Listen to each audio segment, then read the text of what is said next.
할렐루야. 한 주간 평안하셨죠? 3월 27일 수요일 저녁 예배에 모신 분들을 예수 그리스도의 이름으로 환영합니다. 이번 주가 벌써 순환주간이네요. 이제 토요일이면 사순절이 끝나는데 마지막으로 우리가 힘을 좀 내서 영성관리에 힘쓰고 그리고 십자가를 향해 묵묵히 나가셨던 주님의 마음을 좀 헤아리면서 주님의 고난을 묵상하고 주님의 희생을 감사하는 그런 마음을 품었으면 좋겠습니다. 아울러 이번 금요일 7시 30분에 함께 모여서 예배하는 것 꼭 기억하시고요. 이제 다 같이 사도신경으로 신앙 고백합니다. 나는 전능하신 아버지 하나님 천지의 창조주를 믿습니다. 나는 그의 유일하신 아들 우리 주 예수 그리스도를 믿습니다. 그는 성령으로 잉태되어 동정녀 마리아에게서 나시고 본디오 빌라도에게 고난을 받아 십자가에 못 박혀 죽으시고 장사된 지 사흘 만에 죽은 자 가운데서 다시 살아나셨으며 하늘에 오르시어 전능하신 아버지 하나님 우편에 앉아 계시다가 거기로부터 살아있는 자와 죽은 자를 심판하러 오십니다. 나는 성령을 믿으며 거룩한 공교회와 성도의 교제와 죄를 용서받는 것과 몸의 부활과 영생을 믿습니다. 아멘. 네, 우리 함께 찬송가 290장 하시겠습니다. 290장. 예전 찬송가는 412장이고요. 412장. 우리는 주님을 늘 배반하나. 290장 함께 찬양합니다.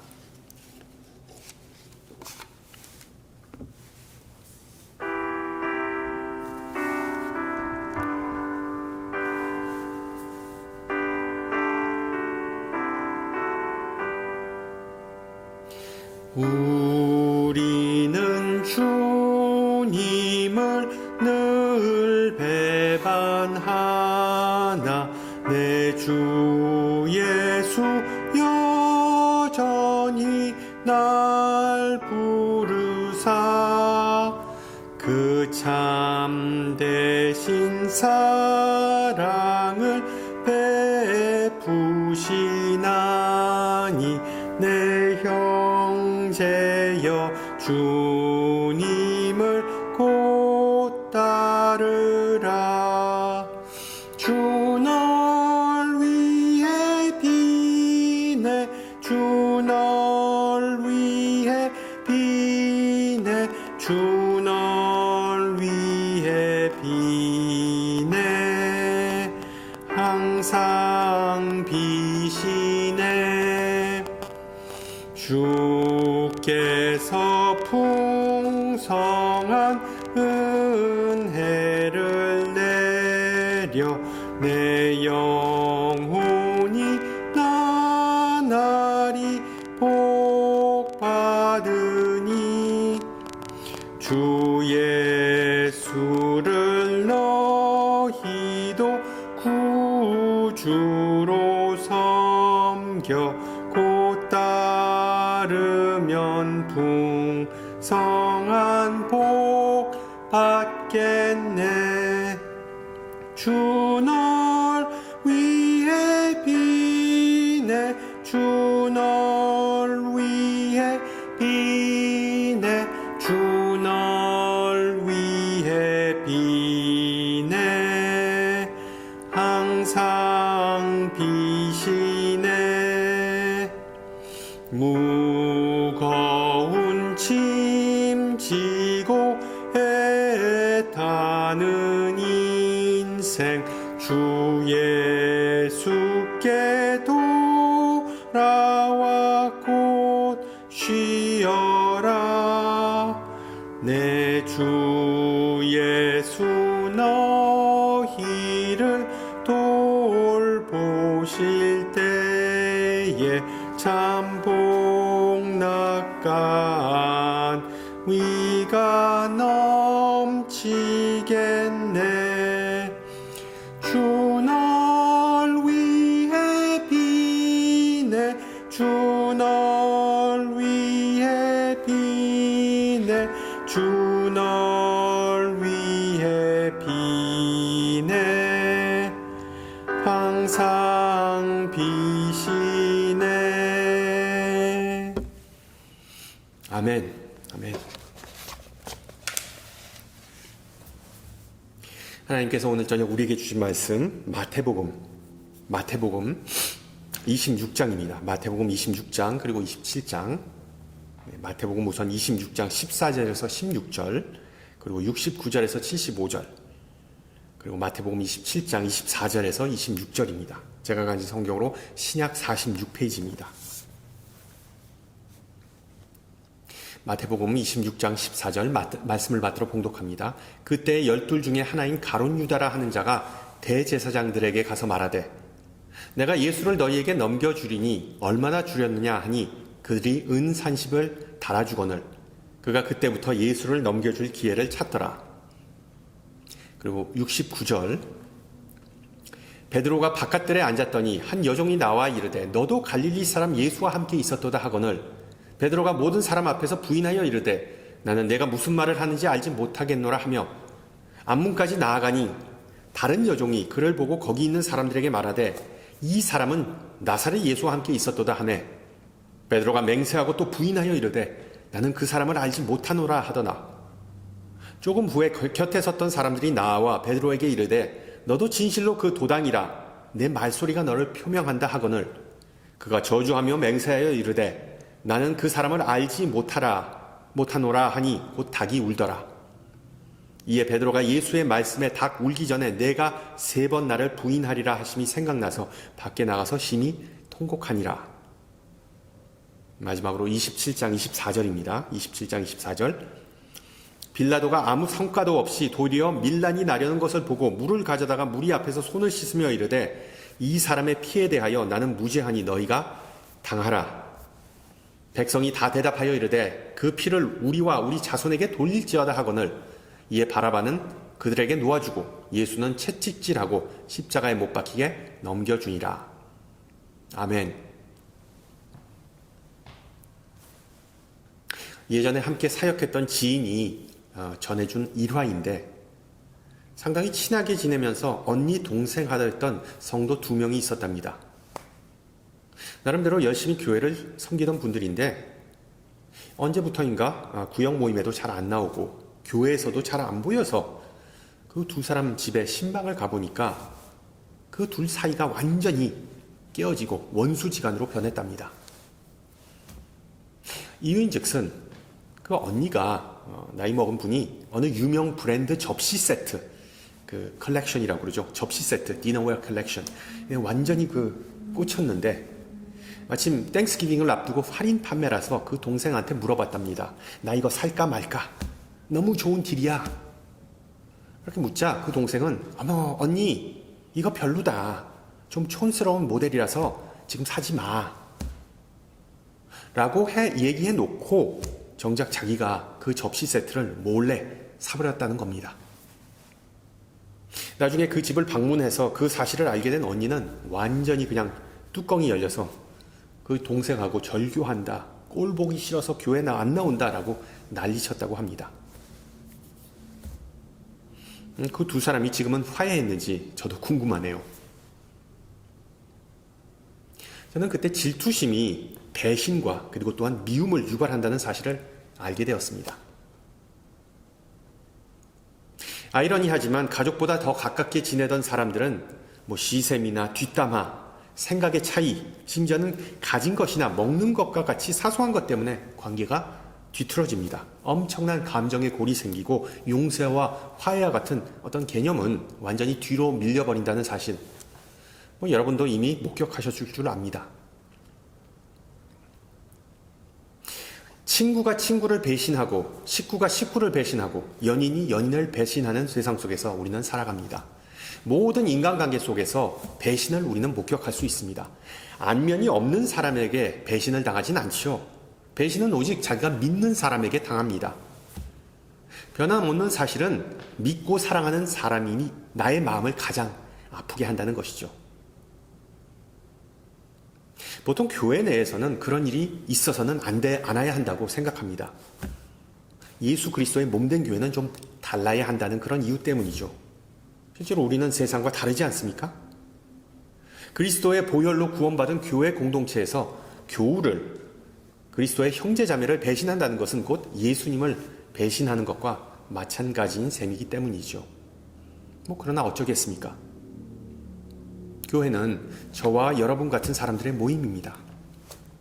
항상 잘해보려고 노력하지만 결과가 좋지 않은 때가 종종 발생합니다. 순간적으로 실수하고 또 수습하려다 보면 일이 더 꼬이고 돌아올 수 없는 강을 건널 때가 있습니다.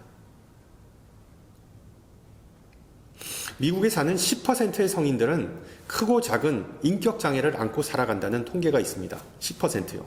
이것은 교회 공동체 내에서도 적용되는 수치이겠죠.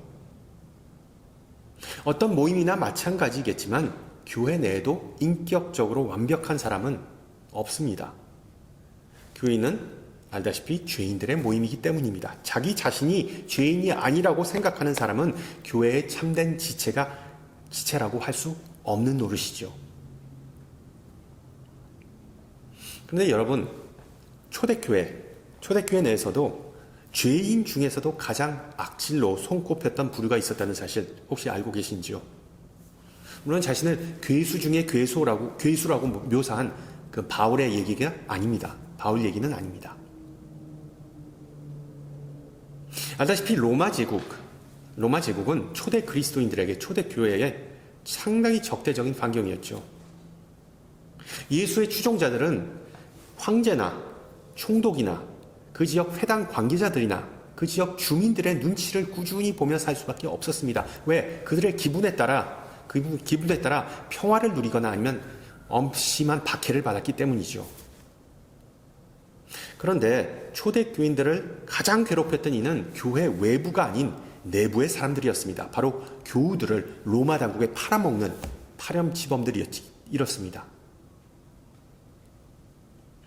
이들이 얼마나 악질이었는가 하면 교우들의 그 명단과 더불어 진짜와 가짜 그리스도인을 구별하는 방법마저 로마 당국에 알려졌다는 것입니다. 예를 들어 참된 그리스도인은 그리스도를 절대로 저주하지 않고 로마의 신들에게 기도를 드리지도 않고 황제의 그 신상 앞에서 포도주를 바치거나 향을 피우지 않는다는 그런 정보를 로마 당국에 알려주었습니다. 따라서 그리스도인이라는 혐의를 받는 사람이 잡혀오면 이 세 가지의 테스트를 통과하면 석방이 되었고 통과 못하면 사자 밥이 되었습니다. 이런 간첩, 프락치, 배신자, 뒤통수 치는 자들은 12제자 중 한 명의 이름으로 불리기도 하였는데 바로 유다였습니다. 영어로 주다스. 실제로 초대 교인들 가운데서 유다라고 불리는 것은 가장 모욕적인 호칭이자 저주의 상징이었습니다. 그런 면에서 오늘 본문은 인간의 본성과 그리고 또한 교회 공동체의 본질을 다시 생각하게끔 만드는 그런 이야기를 소개하고 있죠. 예수님은 우리가 가장 잘 알고 사랑하는 사람에게 배신당하고 고통받을 것이라고 말씀하십니다. 심지어 복음서에는 그런 배신자가 한 명이 아니라 여러 명이 등장합니다. 예수님은 가룟 유다와 더불어 시몬 베드로 그리고 본디오 빌라도에게 배신을 당하셨죠. 따라서 오늘 저녁에 이 세 명의 인물을 좀 살펴보았으면 합니다. 먼저 오늘 읽은 본문에 배반의 화신이라고 부를 수 있는 유다가 등장합니다. 이 유다는 참 독보적인 위치를 차지해서 수많은 언어를 파생하였습니다. 앞서 말씀드렸듯이 이 서양에서 유다 하면 믿을 수 없고 거짓말 잘하고 도둑질하는 사람을 보통 가리킵니다. 또한 유다의 입맞춤, 주다스 키스는 애정 표현으로 포장된 배신의 행위를 가리킵니다. 또한 유다 나무라는 것이 있는데 주다스 트리, 유다 나무는 서양에서 박태나무를 가리키는 표현입니다. 박태나무가 어떻게 생겼는지 모르시면 그냥 노란색이기 때문에 일반적으로 노랑은 그 배신의 색깔로 간주합니다. 마지막으로 주다스 홀, 그러니까 유다 구멍은 그 밖에 누가 왔는지 보기 위해 문에 뻥 뚫어진 구멍을 이렇게 보는 구멍을 가리킵니다. 영어로 또 스파이 홀, 간첩 구멍이라고 부르기도 하죠. 한번 생각해 보세요. 지인 중에 그 자녀의 이름을 주다스, 유다라고 지은 사람이 있는지 아마 아무도 없을 겁니다. 주드라는 영어 이름은 간혹 있습니다. 그러나 주다스라는 이름을 사용하는 서양 사람은 전무합니다.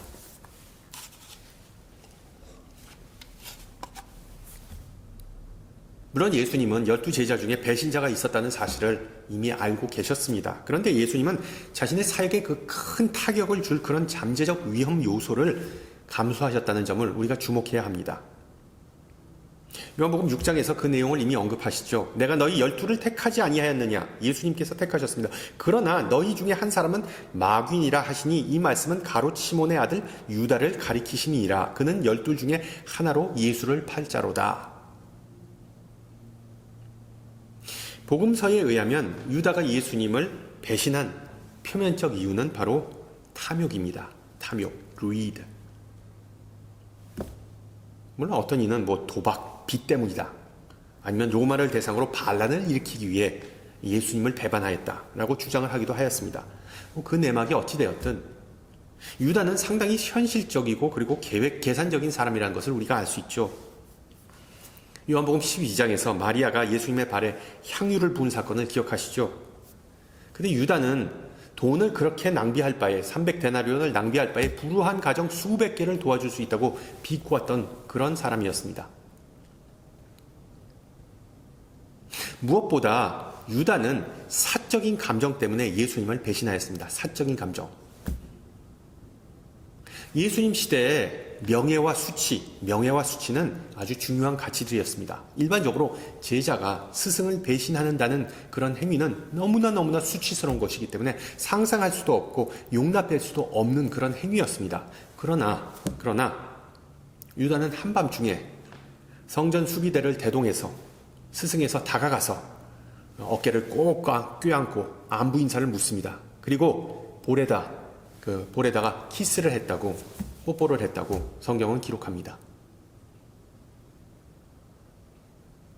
그럼 보다시피 유다의 배신은 실수가 아니라 사전에 의도된 조직적이고 의식적인 그런 행위였습니다. 그런 면에서 볼 때 그의 동기는 물론 은 30냥이라는 표면적인 이유였지만 그 내면에는 분명히 예수님에게 상당한 어떤 말로 할 수 없는 원망이 있었던 것으로 보입니다. 원망.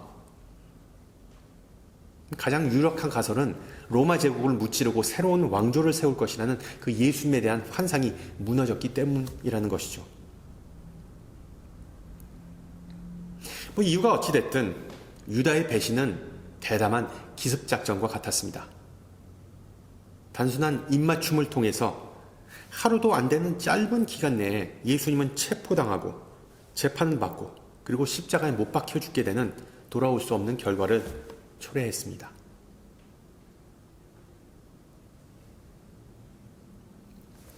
예수님을 배신한 두 번째 제자는 시몬 베드로였습니다.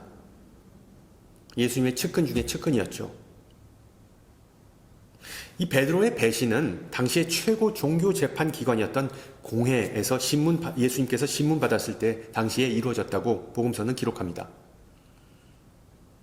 물론 베드로 하면 정말 사나이 중에 상남자 중에 상남자, 불같은 성격의 소유자였지만 그는 여태까지 법에 저촉되는 일을 한 적이 전무하였습니다. 생애 처음으로 재판소에 가본 것입니다. 실제로 베드로는 법 없이도 사는 그런 사람이었습니다. 깡총 갈릴리 호수에 배를 띄어서 물고기나 잡던 정말 성실하고 순수한 사람이었죠. 그래서 예수님께서 잡혀서 신문을 받았던 그 한밤중에 베드로는 정말 정신이 반쯤 나갔을 겁니다. 항상 예수님 앞에서 그냥 늠름했던 그런 모습은 온데간데 없고 한 명의 그냥 수동적인 구경꾼으로 전락해서 뜰에서 불을 쐬면서 눈치를 살피고 있었습니다. 물론 그는 수치심 때문에 아무런 말도 할 수 없는 상황이었죠. 몇 시간 전에 예수님께서 그에게 하셨던 말씀이 머릿속에 남아있었기 때문입니다. 내가 진실로 내게 이르노니 오늘 밤 닭 울기 전에 내가 3번 나를 부인하리라. 베드로가 이르되 내가 주와 함께 죽을지언정 주를 부인하지 않겠나이다. 참고로 다른 제자들도 예수님을 절대로 부인하지 않겠다고 말했던 점을 고려하면 예수님을 재판소까지 따라온 베드로가 그나마 제자 중에 의리가 제일 좋았다고 볼 수 있죠. 베드로의 처지를 한번 생각해 보세요. 앞서 말씀드렸듯이 베드로는 지금과 같은 압박감, 어떤 극도의 스트레스를 경험한 적이 없었습니다. 자신이 도저히 어찌할 수 없는 상황 속에서 그는 겁이 났고 용기는 눈처럼 녹아버렸습니다. 그의 이름의 의미가 Peter, 베드로, 반석이라는 점을 고려하면 그가 보여준 일련의 행동은 든든한 반석과는 아무런 연관이 없었습니다. 베드로의 그 부인하는 과정을 한번 살펴보면 처음으로 부인한 상황은 어느 여종이 그를 지목하였을 때입니다. 너도 갈릴리 사람 예수와 함께 있었도다. 그러자 베드로는 내가 무슨 말을 하는지 나는 모르겠다. 생사람 잡지 마라. 시치미를 떼고 그 다리를 금방 도망갔습니다. 그러자 또 다른 여종을 만나게 돼서 그 여종이 베드로를 또다시 한번 지목합니다. 이 사람은 나사렛 예수와 함께 있었도다. 그러자 이번에 베드로는 맹세까지 합니다. 나는 그 사람을 알지 못하도다. 베드로는 예수님을 두 번째로 부인했습니다. 마지막으로 한 무리가 베드로에게 다가가서 말합니다. 너도 진실로 그 도당이라. 내 말소리가 너를 표명한다. 즉 베드로가 예루살렘에 와서 갈릴리 사투리를 쓴다는 겁니다. 그러자 베드로는 화를 내면서 저주를 하죠. 나는 그 사람을 알지 못한다고. 그를 본 적도 없고 아는 것도 없고 그 사람과 얽히고 싶지도 않다. Leave me alone. 나 좀 내버려둬. 그러자 닭의 울음소리가 들려오고 베드로는 밖으로 뛰쳐나가서 펑펑 울었다고 성경은 기록합니다. 마태복음 저자도 베드로의 그 상처를 더 긁어내기가 부담스러웠는지 마태복음 26장은 이런 비극적인 장면으로 막을 내립니다. 대체로 이 베드로의 배신은 유다의 배신과는 그 성격이 다르다는 것을 우리가 알 수 있죠. 우선 베드로는 어떤 내적인 동기가 아니라 외부적인 압력에 굴해서 예수님을 부인하였습니다. 또한 죄책감 때문에 자살한 유다와는 다르게 베드로는 그 배신의 아픔을 극복하고 오순절날 수천 명의 유대인을 전도하는 설교자로 거듭나게 되죠. 이제 마지막으로 성경에서 배신자의 오명을 쓴 사람은 바로 빌라도입니다. 빌라도가 예수님을 배신하였다는 말이 생소할 수도 있지만 왜냐하면 빌라도와 예수님은 안면이 있는 사이는 아니었기 때문에 여러분 생각해 보세요. 유대 지역의 총독이자 법관으로서 그는 정의의 미명하에 치러진 예수님의 재판은 충분히 멈출 수 있는 권한이 있었습니다. 그러나 빌라도는 자신의 사회적 위치와 그리고 또한 직책을 더 소중히 여겼습니다. 정의보다는 자신의 위치, 자신의 권력, 자신의 정치적 출세가도에 문제가 될 수 있으므로 예수님을 그냥 버리는 패로 사용했던 것이죠. 복음서는 빌라도가 재판 중에 아무 성과도 이루어지지 못하였기 때문에 물을 가져다 손을 씻고 이 사람의 피해에 대하여 나는 무죄하니 너희가 감당하라 라고 기록합니다. 얼핏 보면 그는 좋은 사람으로 보입니다. 그러나 그는 재판관으로서 한 것이 거의 없었습니다. 아니, 재판에 깊이 관여하고자 하는 의지조차 없었습니다. 왜 그랬을까요? 방금 전에 말씀드렸듯이 그는 절대로 착한 사람이 아니었습니다. 오직 이해관계만을 따지는 당시의 전형적인 정치인이었습니다. 정치인. 자신의 정치적 기반과 권위를 지키기 위해서는 그냥 법을 자기 마음대로 해석하고 사람의 목숨을 가벼이 여기는 그런 위인이었습니다. 그래도 대로마 제국의 법 집행관으로서 보통 때 같았으면 어느 정도 정의롭게 행동하는 그런 모습을 보였겠죠. 보통 때 같았으면 법대로 했을 겁니다. 즉 예수님을 풀어주고 정말 그 죄인이었던 바라바를 십자가에 매달았을 겁니다. 그러나 이번과 같은 경우에는 예수님을 십자가로 보내는 것이 처형하는 것이 자신의 이익에 가장 부합했다고 본 것이죠. 예수를 죽게 함으로써 종교 지도자들은 빌라도에게 빚을 지게 되고 또한 반란을 사전에 방지할 수 있어서 일석이조의 효과가 있었습니다.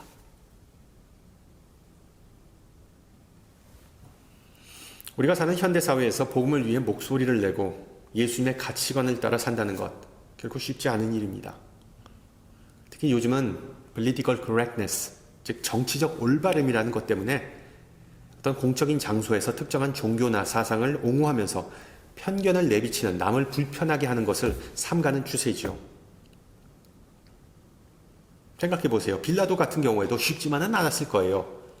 자신의 신념을 지키고 정의를 수호한다는 것은 곧 예수를 죽이라는 그 무리의 목소리를, 그 대중의 목소리를 깡그리 무시하는 것이었기 때문이죠. 그렇다고 예수를 풀어주는 것은 백성들의 시선 때문에 부담스러웠고 자신의 인기를 떨어뜨릴 위험이 있었습니다. 즉 당시의 정치적 올바름에 반하는 결정이었을 겁니다. 대신 이 빌라도는 유명한 격언을 남긴으로 성경뿐만 아니라 역사 속에서 길이 기억되는 위인이 돼버렸죠. 그 뭔가요? 짤막한 문구. 진리가 무엇이냐? 진리가 무엇이냐? 예수님에게 한 질문이죠. 진리가 무엇이었든 간에 그 진리는 어쨌든 빌라도에게 있어 불편한 진리였습니다. 빌라도는 진리가 아니라 정치적 안정과 권력을 택하였습니다. 결과적으로 그의 이름은 주일마다 수치스럽게 신앙 고백을 하는 수많은 신앙인의 입에서 언급되고 있는 현실입니다. 자, 지금까지 살펴본 이 세 배신자 모습을 통하여 우리가 배울 수 있는 교훈은 무엇일까요? 물론 우리는 유다와 베드로, 빌라도와 같은 사람이 되지 말아야 되겠다. 이런 단순한 그런 결론보다도 우리가 좀 더 깊이 본문 속으로 들어가 보면 두 가지를 발견할 수 있습니다. 우선 예수님을 배신하는 죄는 우리가 생각하는 것과는 다르게 용서받을 수 없는 죄가 아니라는 점을 우리는 배우게 됩니다. 다시 말씀드립니다. 예수님을 배신하는 것은 용서받을 수 없는 죄가 아니라는 점을 알 수 있습니다. 여러분 기억하세요. 모든 제자 예수님을 부인하지 않겠다고 당당하게 고백하였지만 다 도망가 버렸습니다. 베드로뿐만이 아니라 모두 다 흔적 없이 바람과 같이 싹 다 사라져 버렸습니다. 그러나 그 제자들은 나중에 다시 한번 모여서 물론 가룟 유다를 제외하고 새로운 사명을 가지고 세상에 나가게 됩니다. 이번에는 세상이 자신들을 미워하고 심지어 그들의 목숨을 위협할 거라는 그 사실을 뻔히 알았지만 흔들리지 않고 예수님의 신뢰를 저버리지 않았습니다. 두 번 다시 예수님을 배반하지 않았습니다. 그렇다면 우리 신앙인들도 제자들처럼 예수님을 한 번쯤은 배신해도 된다는 그런 의미일까요? 아니죠. 아닙니다. 그것이 성경의 메시지는 아닙니다. 솔직히 말해서 우리 중에 베드로와 같이 예수님을 위해 사생결단을 내려야 하는 심각한 상황에 부닥칠 사람 많지 않을 겁니다. 요점은 우리가 하나님이나 예수님을 극도로 실망케 하는 죄를 범했다고 해서 유다처럼 다 포기하거나 아니면 막가는 인생을 살아서는 안 된다는 것입니다. 예수님께서 십자가를 지신 이유는 바로 우리를 구속하고 새로운 기회를, 세컨 찬스를 주시기 위해서였죠. 그리고 또 하나, 우리는 제자들이 미숙하고 모든 상황을 다 꿰뚫지 못하였다는 점을 또한 알 수 있습니다. 여러분, 사람이 갑작스러운 상황에 부닥치게 되면 당황하죠. 그리고 실수를 하게 됩니다. 정신을 못 차리게 됩니다. 특히 그런 상황이 하나님께서 갑작스럽게 주시는 시험이라면 실패할 가능성도 상당히 높습니다. 제자들은 예수님을 내팽개치고 도망쳤지만 그 당시에는 나중에 예수님께서 부활하셔서 모든 것을 다 바로잡아 주실 것이라는 생각조차 하지 못하였습니다. 제자들의 미숙함을 보여주는 사례이죠. 실제로 우리가 못 보는 것을 하나님은 보십니다. 우리가 생각조차 못하는 것을 하나님은 다 생각하고 계십니다. 하나님의 방식은 인간의 방식과 다릅니다. 따라서 우리는 결과를 이미 다 안다고 주장할 수 없습니다. 우리가 할 수 있는 일이라곤 하나님의 도우심으로 말미암아 신앙을 지키고 그리고 인생의 꼬부랑길에서도 하나님을 의지하고 그냥 앞으로 전진하는 것밖에 없습니다. 아멘. 실질적인 차원에서 우리가 예수님을 배반한다는 것은 무슨 의미일까요? 여러분 혹시 예수님을 배신하신 적이 있나요? 그런 경우가 있다면 어떤 이유에서 예수님의 신뢰를 저버리셨나요? 우리는 모두 다 오늘 본문에 언급된 이 세 명의 배신자들과 같은 이유에서 예수님의 마음을 아프게 하고 예수님의 신뢰를 저버립니다. 탐욕, 두려움, 소심함, 그리고 타인의 시선, 이 세 가지 때문에 우리는 예수님의 마음을 아프게 합니다. 다소의 차이가 있겠지만 유다와 베드로 그리고 빌라도 모두 다 자신들의 행동에 대해 후회를 했을 겁니다. 자신들의 행동에 대해 다 책임을 져야만 했으니까요. 마찬가지로 우리 신앙인들도 믿음을 지키지 못하고 진리를 사수하지 못하면 나중에 다 주님 앞에서 책임을 져야 합니다. 그런 면에서 많은 이들은 나는 제자들과 같지 않다, 나는 꽁무니를 빼지 않을 자신이 있다라고 생각하실 수도 있습니다. 물론 아직도 지구촌 곳곳에는 목숨을 걸고 예수를 믿어야 하는 경우가 있습니다. 그러나 앞서 말씀드렸듯이 우리가 사는 이 미국은 종교의 자유가 보장되어 예수 믿는 것은 생사의 문제가 아닙니다. 그래서 우리 대부분 다 예수님을 배신한다는 경우는 생각조차 하지 않습니다. 그러나 우리는 이렇게 배신합니다. 예수님을. 한번 생각해 보세요. 우리가 사람들 앞에서 신앙을 당당하게 드러내지 못할 때, 예를 들어 식당에서 식기도를 하지 않고 밥을 그냥 먹는 경우, 아니면 예수님을 모르는 이웃이나 비그리스도인에게 복음을 전해줄 생각조차 하지 않을 때, 아니면 하나님의 것을 하나님에게 드리지 않고 내 것으로 챙길 때, 아니면 타임을 비방하고 뒷담화할 때마다 우리는 예수님을 배신하고 예수님을 눈물 짓게 만든다는 사실입니다. 보다시피 예수님을 배신하는 일은 거창한 것이 아닙니다. 거창한 것이 아닙니다. 참 쉽습니다. 요점은 마음을 굳게 먹고 우리가 다짐을 하더라도 우리는 늘 주님을 배반하고 실망하게 한다는 것입니다. 왜? 우리는 인간이기 때문이죠. 우리는 인간이기 때문입니다. 바로크 음악의 거장인 요한 세바스찬 바흐의 마태 순환곡이라는 칸타타가 있습니다. 그 기존의 칸타타들과는 다르게 바흐는 이 가론 유다의 질문, 주님 나는 아니지요, 주님 나는 아니지요 라는 이 구절을 한 개인이 아니라 온 합창단을 통해 부르도록 하였습니다. 왜 그렇겠습니까? 바로 가론 유다는 바흐에게 있어 먼 인물이 아니라, 역사 속 먼 인물이 아니라 온 세상 사람을 다 상징한다는 그의 신념을 엿볼 수 있는 대목입니다. 앞서 부른 찬송가에 우리는 늘 주님을 배반한다라는 그 가사와 일치하는 내용입니다. 배신은 인간의 본성입니다. 그러나 하나님을 경외하는 인간과 하나님 없이 사는 인간 사이에는 작지만 정말 큰 차이가 존재합니다. 베드로가 무리에게 나는 그를 알지 못한다라고 말했지만 베드로만큼 예수님을 잘 아는 이는 없었습니다. 마찬가지로 우리도 예수님이 누구시고 예수님께서 우리를 얼마나 사랑하는지 잘 알고 있습니다. 그렇습니다. 우리 인간의 연약함과 거듭된 실수와 실패에도 불구하고 하나님은 자신의 영광을 드러내기 위해 우리를 다 용서하시고 고쳐 쓰시는 분이십니다.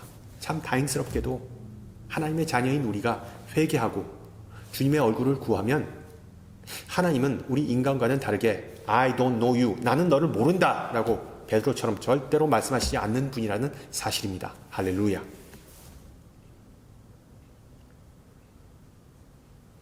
인생을 살면서 많은 장애물에 부닥치고 넘어지고 수치를 겪고 괴로운 마음이 들 때가 있습니다.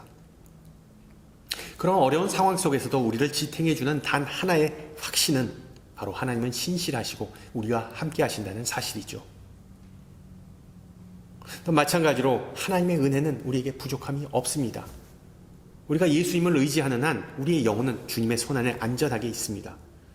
주님은 우리를 절대로 포기하시지 않기 때문에 그 누구도 하나님의 사랑을 우리에게서 빼앗아갈 수 없습니다. 그래서 우리는 주님을 늘 배반하지만 결국 우리를 사랑하시는 이로 말미암아 넉넉히 이길 수 있는 것입니다. 따라서 이번 순환주간 동안 십자가에 달리시고 부활하신 주님의 신실하고 참된 증인이 되시기를 축원합니다. 함께 기도합니다. 귀하신 주님, 오늘 말씀을 통하여 인간의 연약함에 대해 알려주시고 또는 우리의 참된 모습의 말씀을 비추어 볼 수 있게 해주심을 감사드립니다. 주님께서는 가장 신뢰하고 삶을 나누셨던 이들에 의해 뼈아픈 배신을 당하셨습니다. 또한 믿었던 공권력에 의해 억울하게 체포되고 고발당하고 재판받으셨습니다. 또한 주님, 우리 안에는 가룟 유다와 베드로와 빌라도의 모습이 다 존재한다는 것을 알게 되었습니다. 주님의 말씀에 순종하지 않고 주님의 마음을 아프게 하는 이유는 우리의 이기심과 탐욕 그리고 소심한 마음 때문임을 고백합니다. 십자가를 지고 주님을 따르지 못하고 진리를 외면하고 도망치고 주님을 부정하는 모습이 알게 모르게 우리에게 있음을 회개하오니 부디 용서하여 주시옵소서. 은혜가 많으신 주님, 특히 이번 순환주간을 맞이하여 우리에게 힘과 용기를 더하여 주사 갈보리 언덕을 오르신 예수님과 동행할 수 있게 하옵시고 그 길이 비록 힘들고 험할지라도 복음이 많은 이에게 미련한 것으로 비칠지라도 배신당하고 상처받을지라도 그 모든 것들을 감당할 수 있는 은혜를 허락하여 주시옵소서.